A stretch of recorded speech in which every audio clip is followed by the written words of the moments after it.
चुनावी परिणाम में एनडीए को 293 सीटें मिली हैं। अगर 293 में से जेडीयू की 12 और टीडीपी की 16 यानी कुल 28 सीटों को हटा दिया जाए तो एनडीए बहुमत के 272 वाले आंकड़े से नीचे आ जाता है। इनके पास सिर्फ 265 सीटें फिर बच जाएंगी। अगर 16 अन्य सांसदों को इसमें जोड़ दें तो यह आंकड़ा 281 तक पहुंचता है, यानी बहुमत के आंकड़े से 9 सीटें ज्यादा। जो 16 सांसद सत्ता का एक सिरा अपने साथ लेकर बैठे हैं, इनमें एआईएमआईएम प्रमुख असदुद्दीन ओवैसी, बिहार के पूर्णिया से जीतने वाले निर्दलीय पप्पू यादव, यूपी के नगीना से जीतने वाले चंद्रशेखर जैसे 3 प्रमुख चेहरे शामिल हैं। अब सवाल यह है कि क्या ये तीनों नरेंद्र मोदी के नेतृत्व वाली एनडीए सरकार को समर्थन देंगे?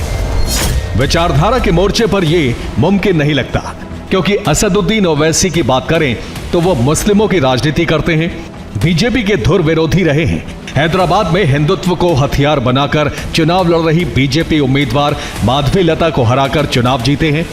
ओवैसी के एनडीए के साथ जाने की दूर तक कोई सूरत नहीं दिखती।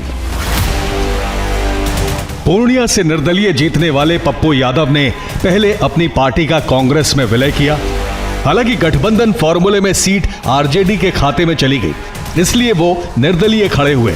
फिर भी विचारधारा के मोर्चे पर उनका एनडीए से कोई मेल नहीं है। यूपी की नगीना सीट से चुनाव जीतने वाले चंद्रशेखर प्रदेश में दलित राजनीति का नया चेहरा बनकर उभरे हैं। साल 2019 में उन्होंने पीएम नरेंद्र मोदी के खिलाफ वाराणसी से चुनाव लड़ने की बात कही थी और 2022 में वो सीएम योगी के खिलाफ चुनाव लड़े भी। ऐसे में एनडीए की तरफ जाना उनके लिए मुमकिन नहीं है। देखो ऐसा ये सब पार्टी के फैसले, मैं तो वर्कर हूं। पप्पू यादव को मिलाकर कुल 7 निर्दलीय चुनाव जीते हैं। इनमें पंजाब के फरीदकोट से जीतने वाले सरबजीत सिंह खालसा, खडूर साहब से जीतने वाले अमृतपाल सिंह, दमन और दीव से जीतने वाले निर्दलीय पटेल उमेश भाई, सांगली से चुनाव जीतने वाले विशाल पाटिल, बारामूला से जीतने वाले इंजीनियर राशिद और लद्दाख से जीतने वाले मोहम्मद हनीफा शामिल हैं। इनमें सरबजीत सिंह खालसा, जो पूर्व पीएम इंदिरा गांधी के हत्यारे बेअंत सिंह के बेटे हैं, इनके स्टैंड को लेकर कुछ भी साफ साफ नहीं कहा जा सकता। खडूर साहिब से जीतने वाले अमृतपाल खालिस्तान समर्थक हैं और जेल में बंद हैं। इनका एनडीए से दूर दूर तक कोई लेना देना नहीं।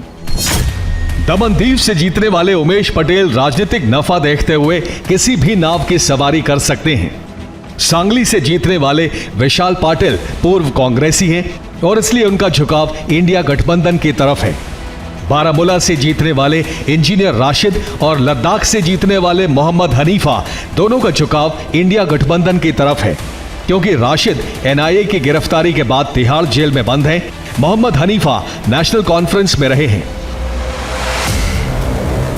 इनके अलावा बाकी बचे सांसदों में जगन की वाईएसआरसीपी के 4, पीपल्स पार्टी से 1, झोरम पीपल्स मूवमेंट से 1 और शिरोमणि अकाली दल से हरसिमरत कौर सांसद हैं। इन सबको लेकर अटकलें ये है कि ये मौके की नजाकत देखते हुए किसी भी गठबंधन का हिस्सा बन सकते हैं।